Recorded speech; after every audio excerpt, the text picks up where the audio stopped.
guys, welcome back to my channel. Welcome if you are new. My name is Heather. I'm a homeschooling mom of 3 kids, elementary and high school age. I help you implement systems and strategies in order to overcome the chaos and cultivate simplicity in your home and homeschool.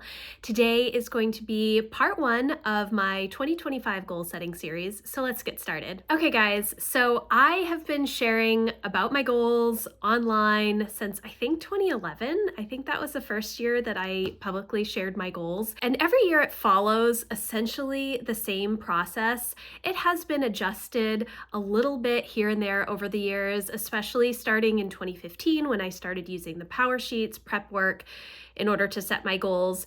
And so we're going to just get started today. So I do have a few resources that I will be referencing throughout this series. So I will share those with you. The first is my goals notebook. This is just a little A5 Leuchtturm notebook. I have been using a B5 Leuchtturm notebook for the past several years, and before that I was using little notebooks from Cultivate What Matters or other random notebooks that I've had over the years. I talked about this a little bit last year, but every year I have a notebook that I work on goals in, and I typically start that notebook in the fall because I start to get new ideas for the new year, understanding that I do not have enough time in the current year to start some of those bigger projects, and I do want to make sure that I finish my current goals. So I do have a place to put my ideas down so that I can address them later on. And I did a whole video about keeping a goals notebook. I will leave that linked in the description box. It will be helpful for you. It honestly is just a place for me to brain dump ideas so that I can address them in the future, but my brain can let them go for the time being. Sometimes you need to pivot during the year, and that's totally fine. And if you want to set up new action plans and whatnot, you can do that. But for me, I typically know some different things that I want to try out, but also understand that I can't do them right in this moment. So I put them in my little notebook. It's also because I love to write reflection. We're going to be talking a lot about reflections today, and I have never found that any goal planner has enough space for me to write all of the words. So you may not be like that. You may not do as much in the way of reflection as I do, but I always find that it's helpful to have this. I tend to journal a lot, and so this is very, very helpful for me. The next tool that I will be referencing are my power sheets. These are my 2025 power sheets. If you do not know what power sheets are, they are a yearly goal planning system. They were originally designed by Laura Casey, who used to own Cultivate What Matters. I actually stopped using power sheets for a couple of years in 2022 and 2023. They had taken away a lot of the things that I really needed in the power sheets, and so I primarily used my Leuchtturm notebook as well as setting up my own tending list in my Erin Condren life planner. But last year they brought back a lot of fun changes, so I was back in the power sheets, and I'm excited again to be in the power sheets this year. I got this bright, vibrant pink azalea color. It is very pink, and it is not my norm. If you've watched any of my goals videos, I almost always pick that calming green or a blue. Last year I did choose purple, which is over there, my 2024 power sheets, and this year I got pink, so definitely outside of my comfort zone. They are still available. They have a bunch of different cover choices. I will leave my link in the description box. If you don't have them and you'd like to check it out, you can get an additional 10% off if you use my link, and I will also leave the walkthrough and review that I did of this planner that walks through every single page. So if you would like to get these, you can. If you don't, that is totally okay. You can just use a notebook, or you can use any sort of planning system that you want. I don't necessarily follow to a T the prep work in here, and that is because I've been setting goals for so long, and I do a couple of things differently, and I have a little bit of a different order of things, but overall it gets you to the same goal, which are goals. So that is the important part. The third tool that I will be using today is new for me this year, and this is the Cultivated Life Evaluation Guide. This is also from Cultivate What Matters and goes alongside their categories that they help you, they kind of filter your prep work through these 8 different categories, well, 7 categories plus a blank category. And this is new this year. It reminds me of the Moxie Life compass assessment. So you go through, I'm not going to share the pages because I've already gone through and graded myself, but for each of the different CLE categories, they have a bunch of questions to kind of help you grade yourself in that particular area. So there's space to do it during the prep work and then for each quarter throughout the year, so you can kind of keep track, and then you transfer those averages into the power sheets. So where are we going to start today? We are going to be starting with reflection, and I absolutely love a good reflection. I, for years and years and years, would sit down on New Year's Eve and do a full year reflection, going through all of the different months, writing down the challenges, writing down the good things, the memories, the things that I wanted to change, books I read, all of that kind of stuff. I would always sit down on New Year's Eve and do that. And then on New Year's Day, I would sit down again and look towards the future. And that's how I did goal planning up until I started using the power sheets.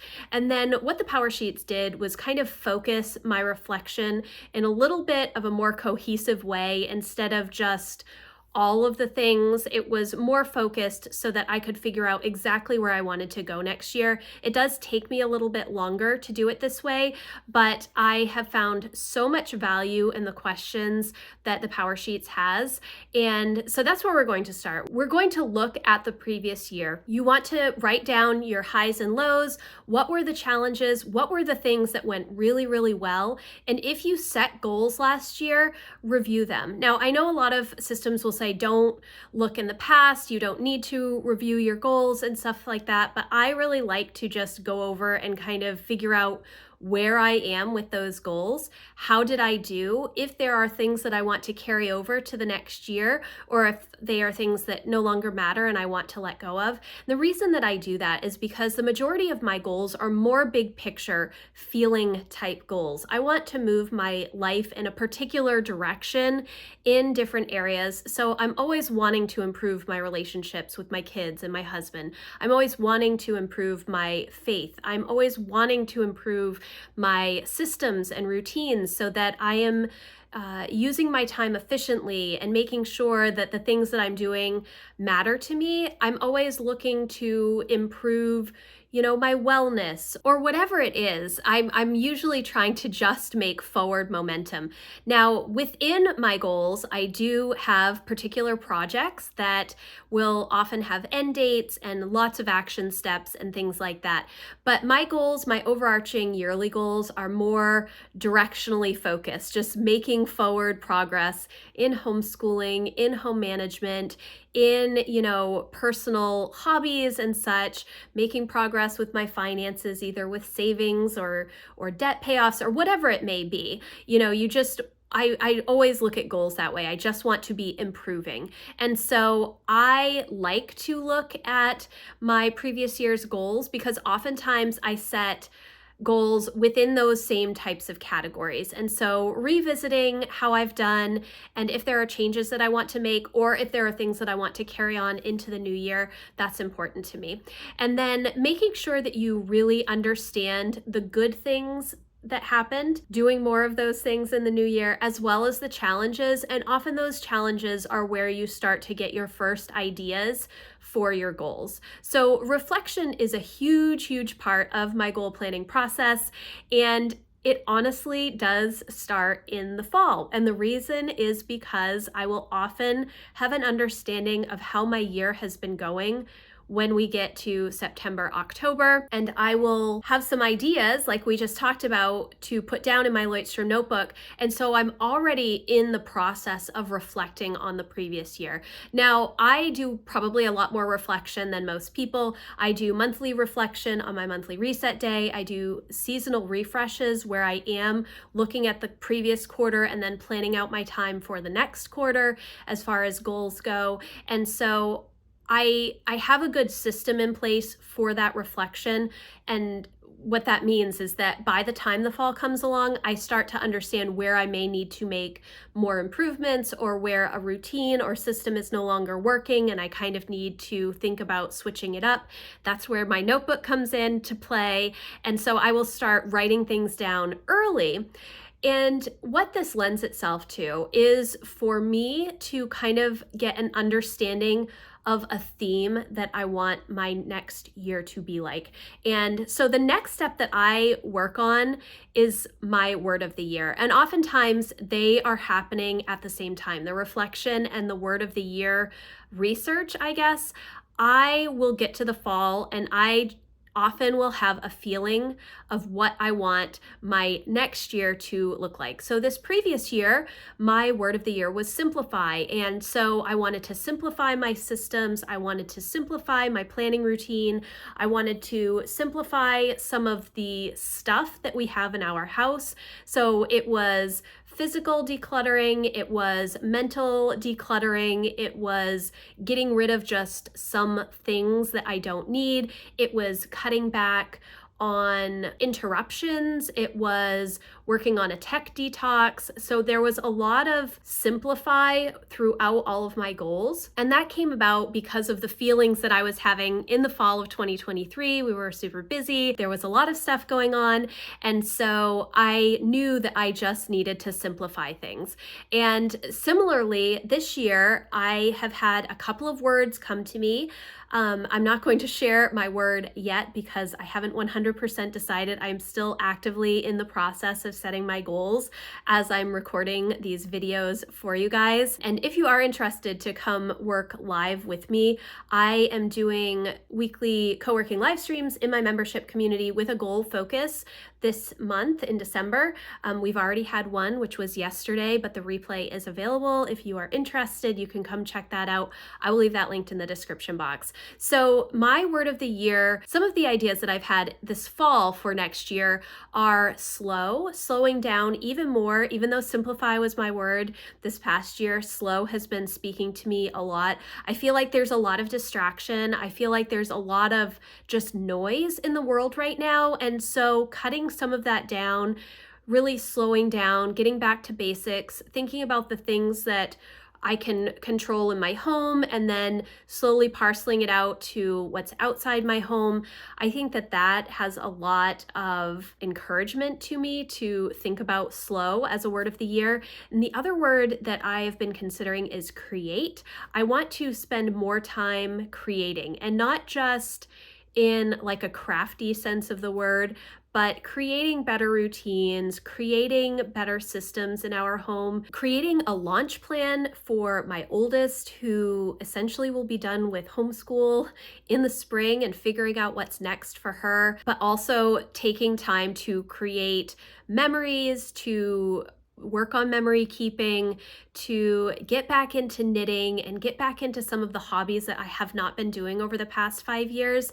I would like to lean into that more. And so create was really speaking to me as well. It also happened to be the rhythm of renewal that I was focusing on for the fourth quarter from the book by Rebecca Lyons, Rhythms of Renewal. I will leave that linked in the description box if you're interested. Each quarter this past year in 2024, I focused on a different area. I think it was rest, restore, create, and connect was the other one. And they were really helpful to kind of focus on that rhythms of renewal goal that I had in 2024. It was really useful for me. But create was definitely continuing to speak to me this fall as I was going throughout that rhythm. So those are a couple of words. And when I think of a word to use for the coming year, I look at my goals through that lens of that word. So it tends to feature heavily in my goals themselves. So instead of waiting until after I've written my goals to choose a word of the year based on the goals that I've written, I choose the word first and then filter my goals through that word so that I get that feeling all year. This is what I want for my year ahead. This is the theme that I want my life to have as I'm moving through my goals in the next year. And so that's kind of where we start. We start with reflection and that theme or word of the year. And so that's where we're going to wrap up today. I just want you to think about the previous year. What were the highs and lows? Now, if you're using the Power Sheets, it does walk you through the process of figuring out all kinds of different things. But before you even start your prep work, just sit down and journal about the things that were good and the challenges that you had, and kind of an overview of your year. Were there tough things that happened? Were there some really amazing memories that you made? Write those down and just kind of take the time to reflect and see if you can see through your challenges and your good things over the previous year, if there is a theme or word that's starting to speak to you. I have done all kinds of different words over the years. I've done simplify. I have done slow back in 2020. That turned out to be really interesting. I've done wellness, I've done balance, I've had action as a word. There have been all kinds of different words. And I actually, choosing a word of the year is not something that I started until I think 2012 or 2013. I can never exactly remember. Time moves so differently now. For me, I don't remember all of the years specifically, but having that word as a guiding word for the year and filtering my goals through that word. So as I'm going through the prep work, I'm thinking about that word, I'm thinking about that theme that I want my life direction to go in. And it does help me to figure out what's most important. And it also helps me to figure out the projects or action steps that I will need in order to make progress on those big picture goals. So I want to thank you guys so much for watching and coming over and checking out this video. I do have a corresponding blog post. I have printables with questions to help you out. I will leave that linked in the description box for you. Again, if you would like to come and join me live or watch my video replays in my membership community, I would love for you to come join us over there. That link will also be in the description box. Thank you again so much for watching. If you enjoyed this video, please give it a thumbs up and I will see you in the next one. Thanks guys. Bye.